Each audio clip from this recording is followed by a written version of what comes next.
Sistema solar avanzado. El Sol es la fuente de energía de todo el sistema solar. Cada segundo, nuestra estrella libera millones de toneladas de partículas de energía, en forma de luz, calor, viento solar o potente radiación. Así se mantiene un sistema solar compuesto por los más variados paisajes. Los infernales Mercurio y Venus, los tormentosos gigantes gaseosos, los helados anillos de Saturno, los lejanos cometas, hasta nuestro colorido y lleno de vida planeta azul. Sistema solar avanzado.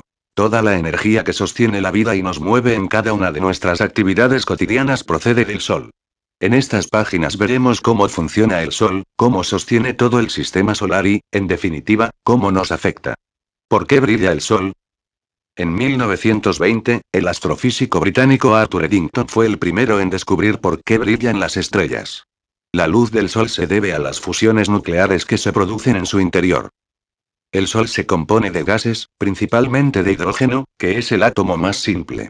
Un átomo de hidrógeno contiene un protón y un electrón. Conforme la gravedad agrupa los átomos de hidrógeno en el núcleo del Sol, están cada vez más aprisionados entre sí. La presión y temperatura aumentan, hasta que los átomos comienzan a fusionarse. Hasta 4 átomos de hidrógeno se fusionan en uno solo, con 2 protones y 2 electrones. Este nuevo átomo es helio. En el proceso de fusión, parte de la masa del átomo se pierde. Es decir, la masa del átomo de helio no es la suma de la masa de los átomos de hidrógeno, sino que es menor. Esta diferencia de masa es lo que se transforma en energía, que sale despedida en forma de luz. Cada segundo, el Sol transforma millones de toneladas de átomos de hidrógeno en átomos de helio. En esto consisten las reacciones nucleares del interior de una estrella. Se producen tantas fusiones, que la cantidad de energía es inmensa. La energía que genera el Sol en un segundo bastaría para abastecer a la Tierra durante 1.000.000 de años. Pero a la Tierra llega solo una pequeña parte de esa energía. La mayoría se expande por el resto del sistema solar. La energía se libera al espacio en forma de radiación, en todas sus variables. Ondas de radio, microondas, radiación infrarroja, calor, luz visible, radiación ultravioleta, rayos X y rayos gamma. Las ondas de radio y microondas son la radiación más débil, mientras que la radiación gamma es la más potente que existe. Fusiones nucleares. Desde que se produce la energía en el núcleo del Sol hasta que llega a la superficie y se libera al espacio pasan cientos de miles de años. En el trayecto, parte de esa energía pierde potencia y por eso se emite en las distintas formas de radiación. Aún así, gran parte de la energía que desprende el Sol sigue siendo rayos gamma. La luz visible es energía solar que ha perdido parte de su potencia.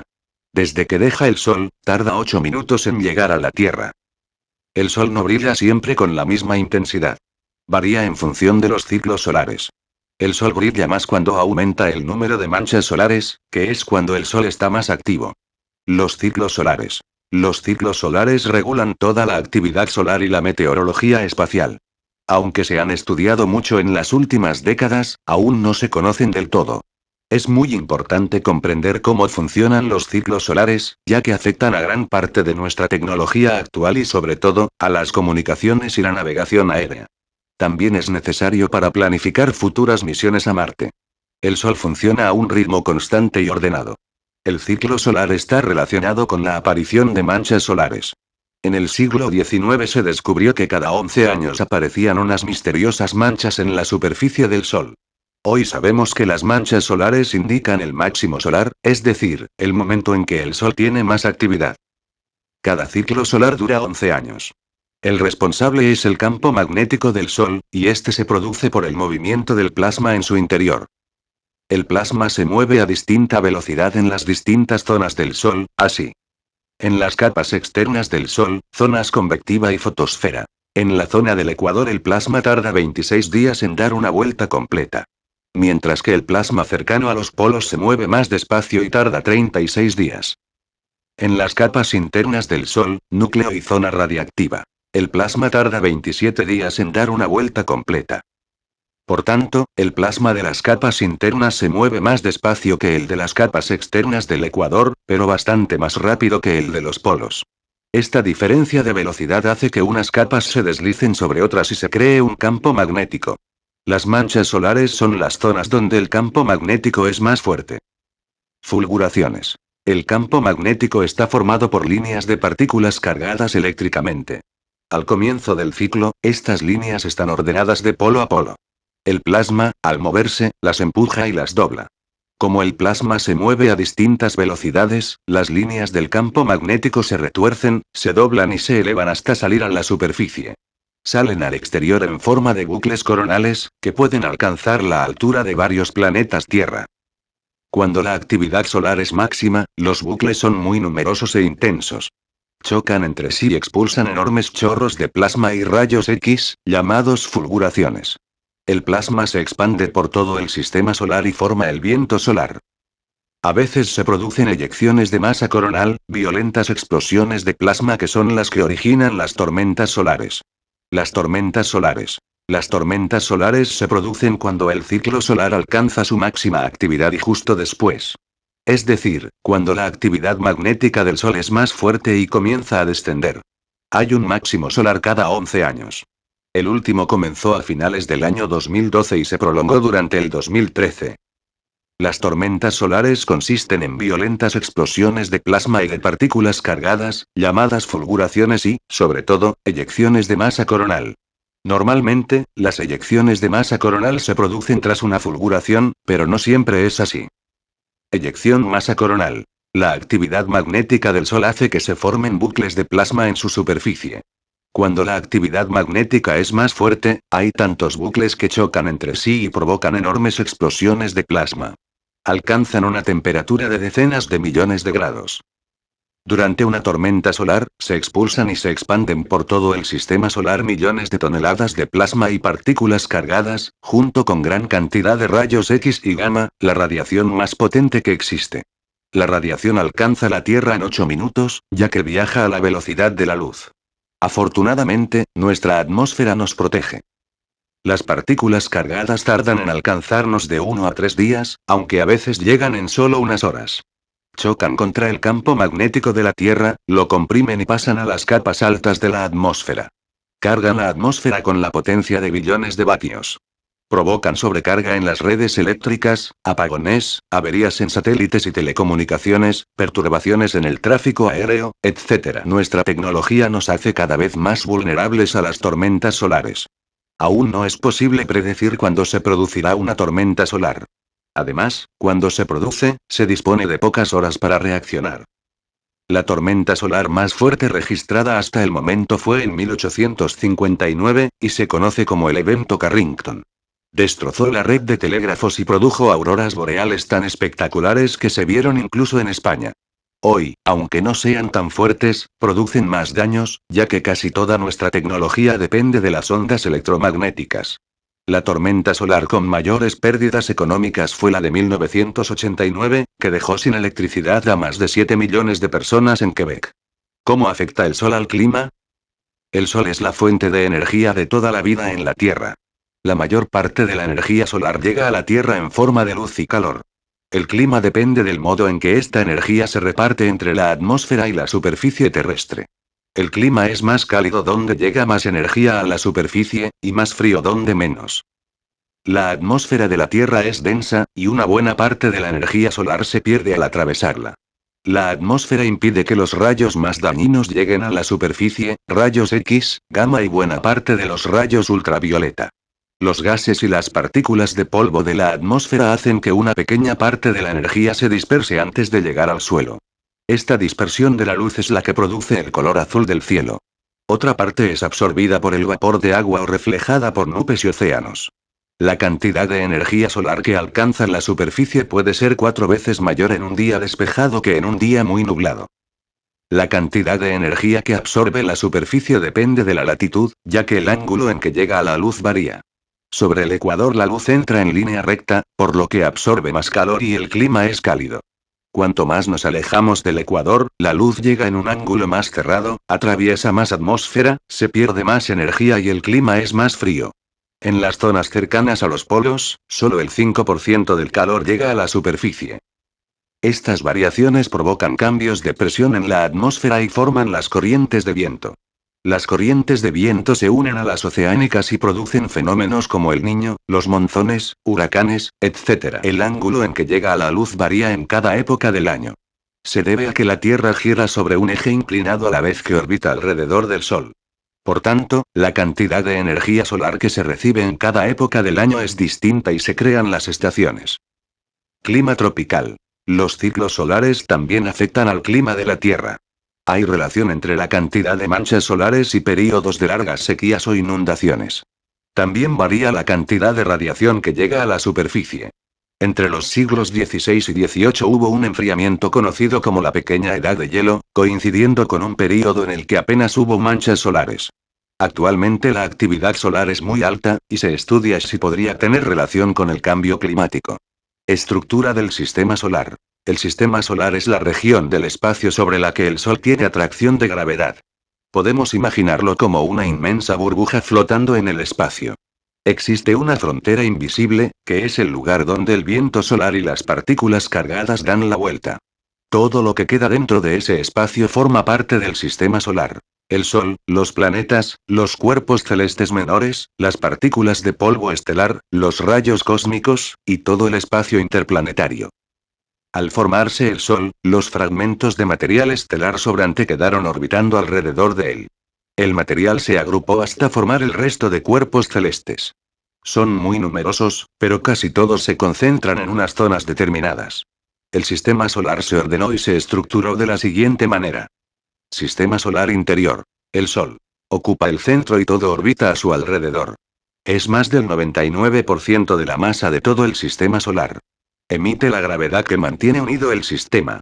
De él parten el viento solar y millones de toneladas de plasma y partículas cargadas, responsables de la meteorología espacial. Sistema solar interior. Es la región más cercana al Sol, la más caliente y densa del sistema. A él pertenecen los 4 planetas rocosos: Mercurio, Venus, la Tierra y Marte. También la Luna y los 2 satélites naturales de Marte. La Tierra ocupa la ecosfera del sistema solar, esto es, está a la distancia adecuada de su estrella para poder albergar vida. Más allá de Marte, un cinturón de asteroides marca la frontera del sistema solar interior. Probablemente, la gravedad de Júpiter impidió que formaran un planeta. En él, el planeta enano de Ceres. Sistema solar exterior. Las zonas más lejanas y frías. En él se sitúan los gigantes gaseosos. Júpiter, Saturno, Urano y Neptuno. Suman el 90% de la masa restante. Se formaron de roca y hielo y, al ser mucho más grandes que los planetas rocosos, atrajeron una gran cantidad de gases. La masa de Júpiter es más de 2,5 veces la del resto de planetas juntos. Hay gran cantidad de satélites naturales. Entre los gigantes gaseosos suman más de un centenar.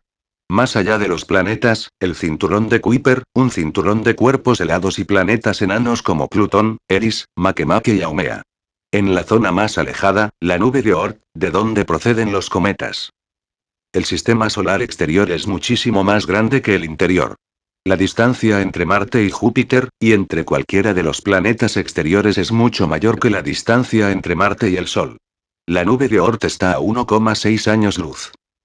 Objeto: millones de kilómetros. Mercurio 58, Venus 108, Tierra 150, Marte 228, Júpiter 778, Saturno 1427, Urano 2871, Neptuno 4497, Plutón 5914. Cinturón de Kuiper. 6,000,12,000. Nube de Oort 9.500.000, 9,5 billones. ¿Por qué orbitan los planetas? Todos los objetos del universo que tienen masa emiten gravedad. La gravedad hace que los cuerpos celestes se atraigan. Cuanto más masa tienen y más próximos están, mayor es la atracción entre ellos. El Sol es un cuerpo masivo y su fuerte gravedad atrae a los planetas e impide que escapen al espacio exterior. Del mismo modo, la Luna es atraída por la gravedad de la Tierra. Los planetas alrededor del Sol. Pero, si la gravedad es tan fuerte, ¿por qué se mantienen en órbita y no caen? ¿Por qué los planetas no se precipitan hacia el Sol? La respuesta es la inercia. El estado natural de los planetas no es el reposo, sino un movimiento constante en línea recta. Es decir, si no hubiera gravedad ni ninguna otra fuerza que actuara sobre ellos, los planetas se moverían en línea recta y a una velocidad constante para siempre, o hasta que chocasen con otro cuerpo. La fuerza de la gravedad rompe esa inercia y desvía al planeta de su trayectoria recta. El Sol atrae al planeta, tira de él y el planeta sí cae. Podemos calcular la distancia que el planeta cae cada segundo. La gravedad es directamente proporcional a la masa de los objetos e inversamente proporcional al cuadrado de la distancia entre ellos. Lo que sucede es que durante ese segundo, ambos objetos se han desplazado. El planeta no cae hacia abajo en línea recta, sino que traza una parábola, porque la inercia le empujaba hacia adelante mientras la gravedad tiraba de él hacia abajo. Y el Sol tampoco permanece quieto, sino que rota y, en consecuencia, su curvatura debajo del planeta cambia. Al segundo siguiente el Sol vuelve a tirar del planeta, que vuelve a caer trazando una nueva parábola, y así sucesivamente. Como no puede escapar de la gravedad, queda atrapado en una órbita, casi, circular y cerrada. Lo mismo le sucede a la Luna con respecto a la Tierra. El mismo sistema se utiliza para mantener los satélites artificiales en órbita.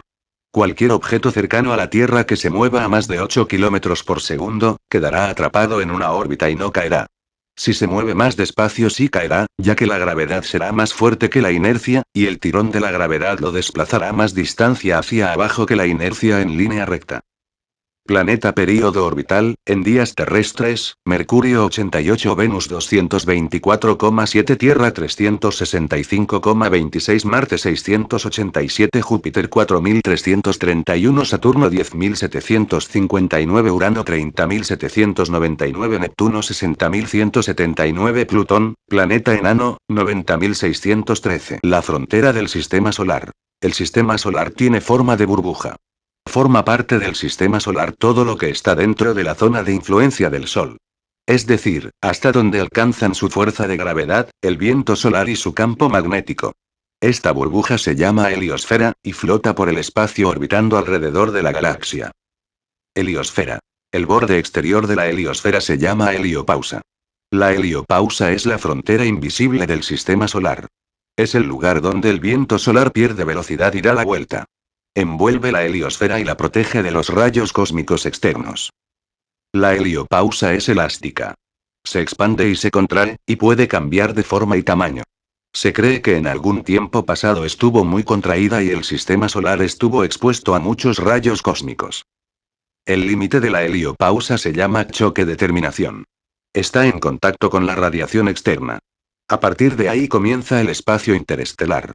Actualmente, el sistema solar atraviesa una pequeña nube interestelar que está presionando el choque de terminación y la heliopausa. En 1977 la NASA envió al espacio las sondas Voyager 1 y 2. Después de explorar el sistema solar externo, la Voyager 1 entró en la heliopausa en 2005. Ahora está a más de 17.000 millones de kilómetros de la Tierra y sigue avanzando a más de 60.000 kilómetros por hora. La Voyager 1 es el objeto fabricado por el hombre que más lejos ha llegado hasta ahora y el primero en salir del sistema solar. En su interior lleva unos discos de oro que contienen información sobre la Tierra y la vida, ya que formaba parte de un programa de búsqueda de vida extraterrestre apoyado por Carl Sagan. También transporta un mapa con nuestra localización en el sistema solar. ¿Cuándo morirá el sistema solar? El Sol está aproximadamente en la mitad de su vida. Cuando el Sol muera, todo el sistema solar morirá con él. Sol gigante roja. La muerte de un sistema solar depende del tamaño de su estrella. El Sol es una estrella mediana, clasificada como enana amarilla de tipo G, muy frecuentes en nuestra galaxia. Es demasiado pequeña para convertirse en una gran supernova y estallar. En vez de eso, se desgastará poco a poco. Primero se convertirá en una gigante roja y finalmente se agotará como una débil enana blanca. Dentro de 5.000 millones de años, el Sol habrá consumido todo el combustible de su núcleo, el hidrógeno. Entonces, comenzará a fusionar helio. Se hará cada vez más grande y se volverá rojo. Su tamaño será 10 veces el que tiene hoy, y ocupará todo el cielo, y más. Se tragará a todos los planetas del sistema solar interior. Mercurio, Venus, la Tierra y tal vez Marte. El resto de planetas se achicharrarán por el calor y la intensa radiación. La fase de gigante roja durará millones de años. Cuando el helio también se agote, fusionará carbono por algún tiempo. Pero cuando ya no quede combustible para más fusiones nucleares, la gravedad de su núcleo hará que se encoja. Toda la masa del Sol quedará aplastada en su núcleo y se convertirá en una enana blanca. Para entonces apenas quedará ya nada del sistema solar, pues la radiación habrá acabado con todo. El Sol aún vivirá varios millones de años más como una enana blanca. Pero estará tan débil, que su gravedad no tendrá fuerza para mantener unido el sistema solar. La heliosfera y la heliopausa se habrán destruido. Los restos del sistema solar estarán expuestos no solo a las últimas oleadas de radiación del Sol, sino a los potentes rayos interestelares. Los átomos de lo que un día fue el sistema solar se esparcirán por la galaxia. La luna y las mareas. La gravedad del Sol y, sobre todo, de la luna, atrae el agua de los océanos y provoca las mareas. Las mareas son subidas y bajadas del nivel del mar que se producen varias veces al día. La luna atrae el agua que está más próxima a ella. Así, la parte del océano que está de cara a la luna se abomba hacia ella. Marea baja. Al mismo tiempo, en el lado opuesto de la Tierra el agua se abomba en sentido contrario. ¿Por qué? Por la inercia. La luna atrae a toda la Tierra, no solo al agua. Lo que pasa es que la Tierra es rígida y no se abomba. La inercia se resiste a la gravedad y tira en sentido contrario. Por eso el océano del otro lado de la Tierra también se abomba, aunque menos. El Sol también atrae el agua de los océanos, pero en menor medida que la Luna. Aunque su gravedad es mayor, al estar más lejos, influye menos. El Sol produce mareas más débiles. El abombamiento del océano hace que en la costa se vea cómo el mar se retira y vuelve varias veces al día. Las mareas no se producen siempre a la misma hora. Varían con las fases lunares, ya que la luna aparece en el cielo a distintas horas. La altura de las mareas también varía, y no es la misma en todos los lugares. En las fases creciente y menguante, las mareas son más pequeñas y se llaman mareas muertas. En cambio, cuando hay luna nueva y llena, el Sol, la Luna y la Tierra se alinean y las mareas son mayores. Se llaman mareas vivas. Las mareas más intensas se producen en luna nueva, ya que la gravedad de la Luna y del Sol tiran en la misma dirección y se suman. Asteroide contra la Tierra. Asteroides, cometas y meteoritos son los miembros más pequeños del sistema solar. Algunos cruzan la órbita de la Tierra. Se calcula que se produce un gran impacto cada 100.000 años. Los asteroides son cuerpos rocosos que no se unieron para formar planetas. El principal anillo de asteroides está entre las órbitas de Marte y Júpiter. Otro grupo, los asteroides troyanos, comparten órbita con Júpiter. Asteroide. Algunos, como el grupo de asteroides Apolo, cruzan la órbita de la Tierra. Hace miles de millones de años, enormes asteroides bombardeaban nuestro planeta. Es posible que el impacto de uno de ellos contra la Tierra formara la Luna. En cada colisión, los asteroides se partían en trozos más pequeños. Por eso hoy hay más asteroides, aunque son mucho más pequeños. Es difícil que un gran asteroide choque contra la Tierra. Los cometas vienen de las afueras del sistema solar, del cinturón de Kuiper y la nube de Oort. Su núcleo es de hielo y, al acercarse al Sol, se forma detrás una cola de gas y polvo. Algunos tienen órbitas periódicas, y a veces cruzan las de los planetas. Otros solo nos visitan una vez, y sus órbitas se desconocen. La gravedad de Júpiter desvía muchos, pero otros entran hasta el sistema solar interior. Cada vez que un cometa pasa tan cerca del Sol se hace más pequeño, y acaba por desgastarse. Esto reduce las posibilidades de un gran impacto. En el pasado, impactos de cometas liberaron en la atmósfera grandes cantidades de carbono, hidrógeno, oxígeno y nitrógeno, los elementos esenciales para la vida. Los meteoritos son restos de colas de cometas o pequeños asteroides. Cada año entran en la atmósfera millones de meteoros. Pero no son tan grandes como para producir un gran impacto. La mayoría se desintegran antes de llegar al suelo. Cuando un meteoro llega al suelo se llama meteorito. Se cree que un gran meteorito provocó la extinción de los dinosaurios hace 65 millones de años. El meteorito más grande del mundo que se conserva está en Groenlandia y pesa más de 600 toneladas.